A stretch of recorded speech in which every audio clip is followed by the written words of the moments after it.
Voilà. Donc là, je viens de mettre le plomb dans la casserole. Le plomb va fondre à 350 degrés. Vous pouvez vous asseoir, parce que de toute façon, vous regardez les vies antérieures et tout ça. Donc je vous disais, tout à l'heure, je serai debout, au-dessus de la casserole, les jambes bien écartées, et je vais passer la casserole de plomb fondu dans votre aura. Donc je ne vous touche pas. La première chose que je vais faire, c'est que je vais regarder votre aura en entier, un peu comme si je vous faisais un scanner de la tête aux pieds pour voir l'état de l'aura. Alors je dis toujours que je fais exploser le plomb 3 à 5 fois, mais je fais toujours exploser 5 fois. Pourquoi? Parce qu'une fois que j'aurai fait cet état des lieux de l'aura, je vais aller voir d'abord le chakra racine.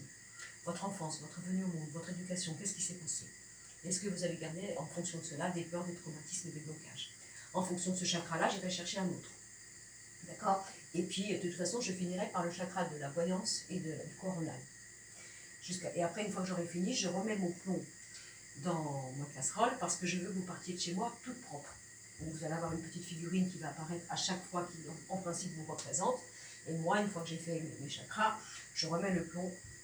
Alors, soit c'est la première fois, c'est très bien. S'il faut que je le fasse 3 ou 4 fois, je le ferai pour que vous partiez avec cette petite figurine toute propre qui, pour moi, représente votre état nettoyé. D'accord? Bon, alors, donc quand le plomb va éclater, moi j'aime bien ce mot, c'est mon mot à moi, il va dégueuler toutes les informations qu'il aura été curetées dans votre aura. Et donc il va sortir tout ce qui est bloqué, tout ce qui ne va pas. Hein. Tout ce qui est positif, on ne verra pas spécialement. C'est surtout ce qui vous entrave, hein, à ce niveau-là. Bon. Donc là, je vais me brancher en direct. Je vais donc aller voir ce qui s'est passé dans vos vies antérieures. Pour cela, je vais vous demander votre date de naissance. Je ne suis pas numérologue ni astrologue. Mais avec la date de naissance, je vais partir en médiumnité directe. Et je vais recevoir, sous forme d'images, de clichés ou de scénarios, ce que vous auriez vécu plusieurs fois dans plusieurs vies, donc ce qui a abîmé votre âme. C'est-à-dire que quand vous êtes venu au monde bébé, vous étiez soi-disant amnésique de tout ça, ce qui est faux. Vous étiez déjà fondé avec ces mémoires-là. Donc là, on parle des vies antérieures. Hein. Bon. Et après, je regarderai votre programme de vie de cette vie-là. Alors, vous allez donc me donner votre date de naissance. 18 juillet 81. Okay.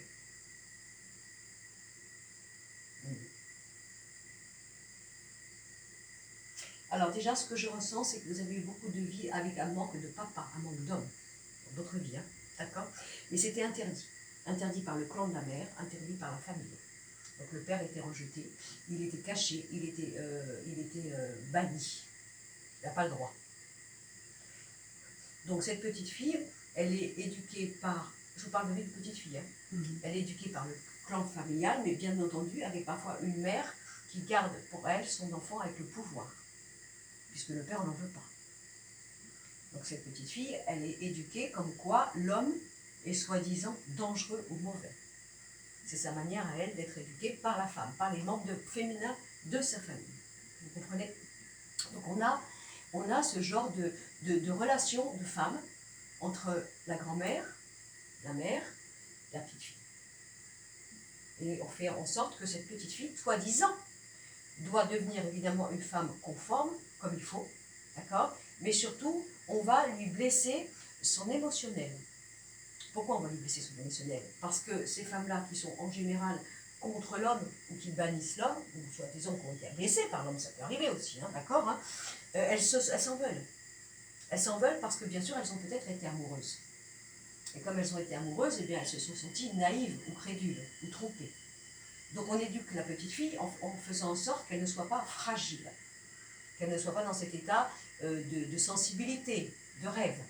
La belle au bois dormant, ça n'existe pas dans cette famille-là. Surtout pas comme son prince. Donc on oblige cette petite fille à devenir dure, un peu comme un garçon. On ne veut pas d'homme, mais on veut que la petite fille devienne un garçon.